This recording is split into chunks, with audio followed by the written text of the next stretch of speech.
Hello VR addicts, welcome to my channel. I am Paolo Trianni and it is windy today and hopefully you're not hearing too much of that wind. But we have like what, 3 days now until Half-Life Alyx arrives, yeah. And I'm just taking a little exercise walk. So I had a cold the last 3 days. You guys haven't heard that from the rest of my videos before. Cold, runny nose and everything. Runny nose is quite rare for coronavirus. So big indicator if you've got the cold or the flu. I think it was more likely a flu though, because I also had a headache. Head cold, it was complete head cold. So head cold or flu, but it was a bit quick for a flu. So maybe a cold, I don't know. But it wasn't coronavirus, thank God. And I'm going back into the light now. There we go, that sun's lovely. Oh, I do love the feel of the sun on me, you know? I think everyone does, don't they? So, yeah, Half-Life Alyx is 3 days away and the hype is getting stronger, obviously. Well, let's talk a little bit more about coronavirus. There's a car coming, so I'm getting up onto the path. Woo. Talk a bit about coronavirus. And how it's affected everything, really. And it has now. You know, it started off affecting a few electronics and stuff, and, you know, stuff that were happening in China, especially, you know, when they started shutting down and everything. What they're doing in China seems pretty amazing, but some people say they don't trust what's coming out of China, but there's new reports in China now. So, you know, maybe China is doing a good job. Who knows? But, you know, Italy is not. Well, they're doing a good job, but they just, if you know Italy, this is a perfect place for Italy, this coronavirus. It's like, you know, they greet each other with 2 kisses on the cheek. They say goodbye with 2 kisses on the cheek. There's a lot of hugging, shaking, you know, there's just a lot of sharing bodily fluids like all over the place in Italy, and it's, so, you know, it's just going to go nuts in Italy. It really is. And it's not only until, you know, they made it more aware that it's probably clamping down. What they're seeing is the effect of, you know, of months beforehand that they just didn't prepare for. And lots of those videos from Italy are now making their way to us in Britain. And I don't know about other countries, because I haven't been watching the other news programs in other countries, because sometimes they're just like weird as fuck, pardon my language. But I do sometimes watch, I do look at RT news, like, because, you know, Russian news is actually quite good, actually, I find, because it does kind of have a lot of world in there, and obviously it's got a lot of propaganda probably in it, just as much as listening to the BBC news, because we're supposed to be social, keeping ourselves socially kind of divided, right? And I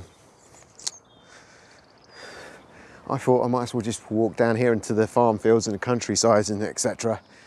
to instead of the park or something, you know, where there's going to be more people, especially at this time, because the schools are shutting now in the UK, not completely, you know, not for everyone, but at this time, this is when they're actually leaving.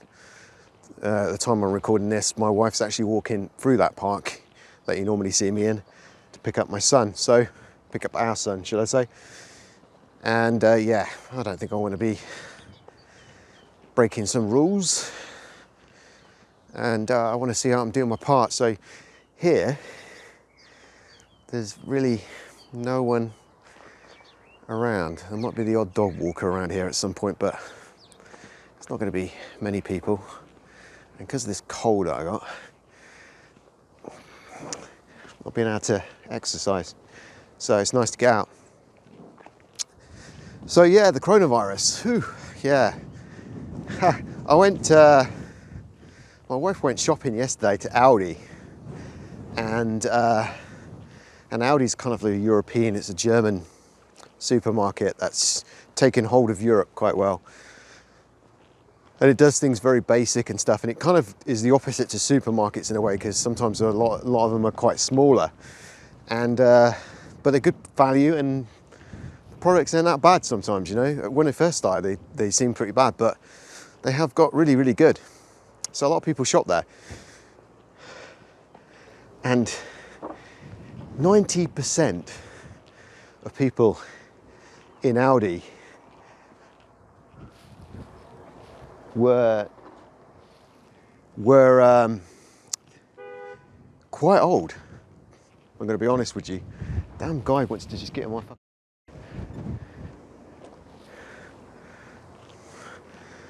And I'm sorry, I'm getting stalked already. I've not even been doing this for very long. So basically, there was 90% of people there were in the category of dangerous people. And that's not good, really, you know. If we've got like 80% of, 90% I'm saying here, aren't I? So I'm just getting confused because, all right, so 90% of people in Audi yesterday were over this age where they should be isolating. And then Sainsbury's today, it was less, but there was still a lot of people in there that were ages that would be considered to be extremely dangerous for them. And I don't know if there's loved ones telling them, or, I mean, loved ones should be going out there shopping for them. I mean, that's why we were at Sainsbury's. I was getting coffee. I was getting tubs of coffee for... So yeah, we have a lot of instant coffee in the UK. And cockerel. And my dad, you know, he's... you know, he does love his espressos and stuff like that, but he also likes his instant coffee now and then.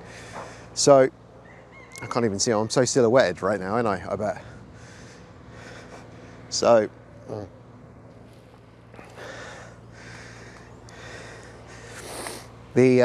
so we had to go and get him some tubs of instant coffee.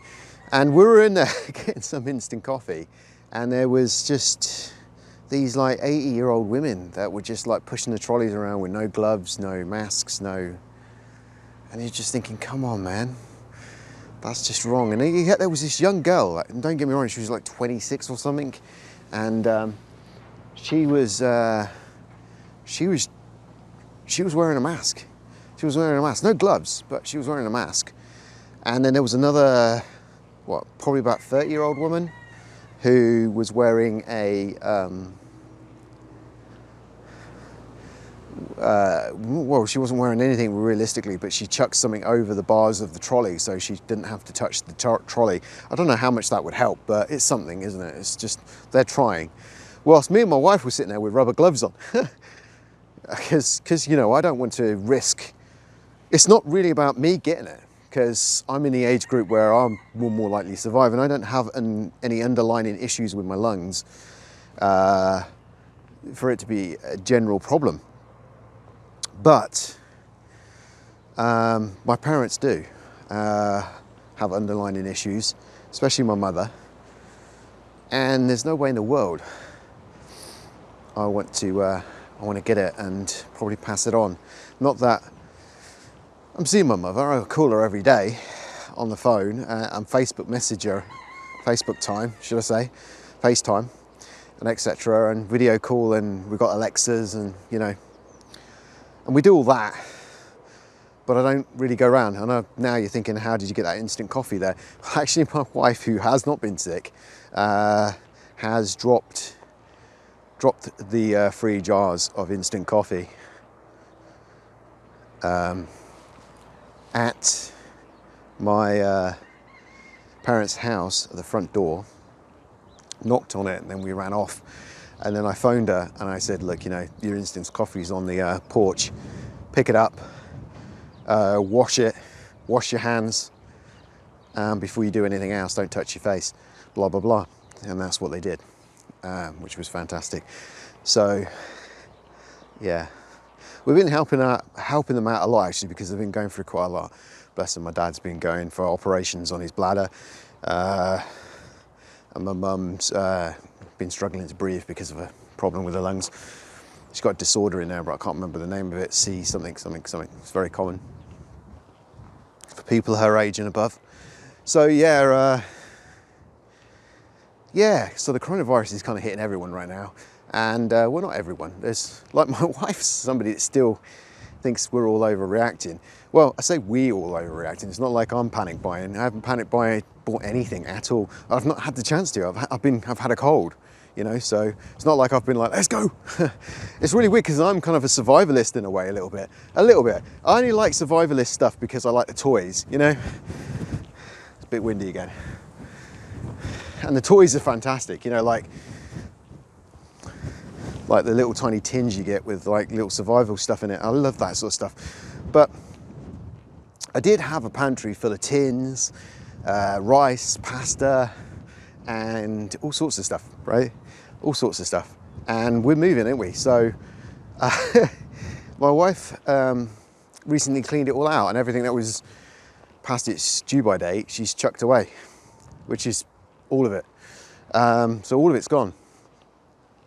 Even though they're tins, and you know tins can last a lot longer past their sell by date. So, yeah. Isn't that ironic? And then we come down with a pandemic. So, the irony. But yeah, the way I see it now is, if this gets flipping zombie apocalypse, I'll just eat the neighbours. That's a joke, by the way. Don't take that serious. No, I just don't think it is. I think there's plenty of food. I think people are panic buying, and this is a pandemic, and pandemics in the past have shown that we don't starve. Food shortages are starved, but we don't have a food shortage right now. There could be a food shortage if people just don't do as they're told. And that's self-isolate. If they know they're at risk, if they know they have a chest problem of some sort, you know, cough, consistent cough, and etc. You know, the stuff they've been telling you, which is down to it being a virus as well, because you've got to remember, COVID-19, and that's its proper name, is not a cold, not a flu. It's not even alive, it's a virus. And a virus, as you fully well know, is just basically likes to alter DNA and RNA, infect cells, and all of those cells explode those cells, and it replicates, not reproduces, replicates in a way like a virus online would do, except this it's basically like that in a lot of ways. And it will, oh shit, that scared the crap out of me. There's a horse coming towards me. It basically, yeah, destroys your system, but your system can cope with it really well. And that horse. And your system can cope with it really, really well.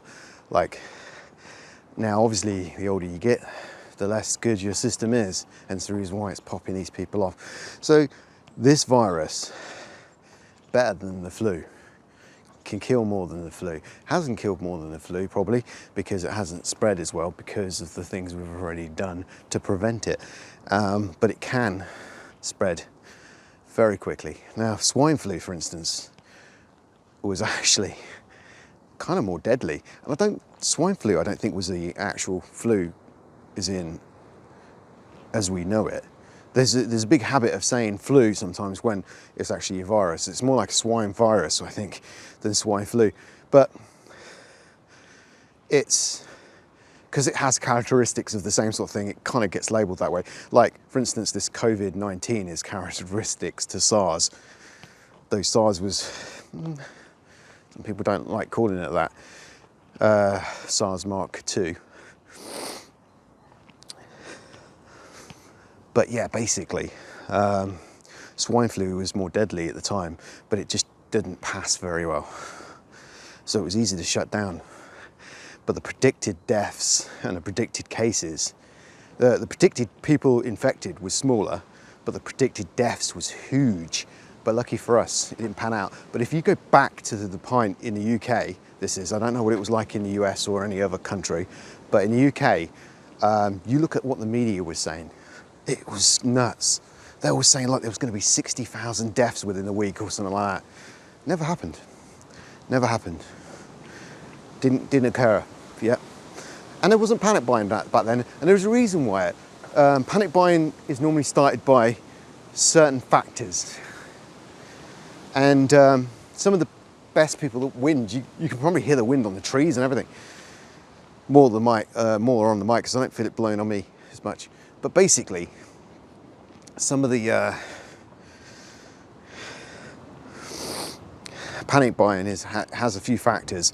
One, like for instance in the UK, when someone buys all the freaking toilet roll, and that happens in other countries, people feel like they got nothing to wipe their asses with.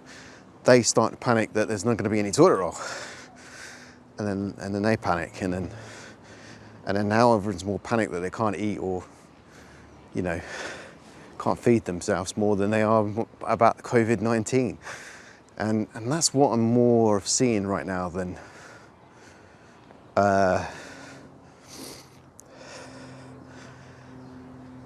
that's two more horses. That's what I'm seeing more now than people panicking about COVID. It's almost like people don't think they're ever going to get COVID-19. They couldn't give a flying F, but I'm not coming this way, okay. So, yeah, COVID-19 is like over their heads, and am I going to be able to get my favourite, I don't know, brand of toilet roll? Probably. Favourite brand of toilet roll, yeah. I think that's what they're more concerned about. But yeah, I know this conversation's been about horses, COVID-19, and less about half-life. But the good news is we're getting to the point where half-life is going to be the most important thing coming this way. There's a lot of noise and activity and clickety clocks. One, don't panic. Two, don't spread it. Do whatever country you're in tells you to do, your leaders, because they probably know best. They're talking to some of the best brains in the world, and they want to be stinking rich. They don't want to be poor, do they? You know, the rich, they're greedy. So they want you shopping again. They want you back out in the street. They want their stock markets to go back up again. They want to open their factories again. So do as they say. They're not misleading you this particular time. Don't be a conspiracy theorist this particular time. You can still think the moon landing was fake or whatever. 9/11 wasn't real. Was inside or whatever. But this time, stick together as a community. But when I say stick together, a metre apart, 2 metres apart, spitting distance apart, sneezing distance apart. So what do you do in crisis like this? Whilst being silhouetted again, because the sun's behind me again. It's pretty obvious, isn't it? What we do in crisis like this is we buy a VR headset and we escape to any world we want, because in VR, we can go anywhere. That's right. In VR, we can do anything we want. So whilst this is all going, let's jump into VR and just wait until it blows over. Thank you for watching.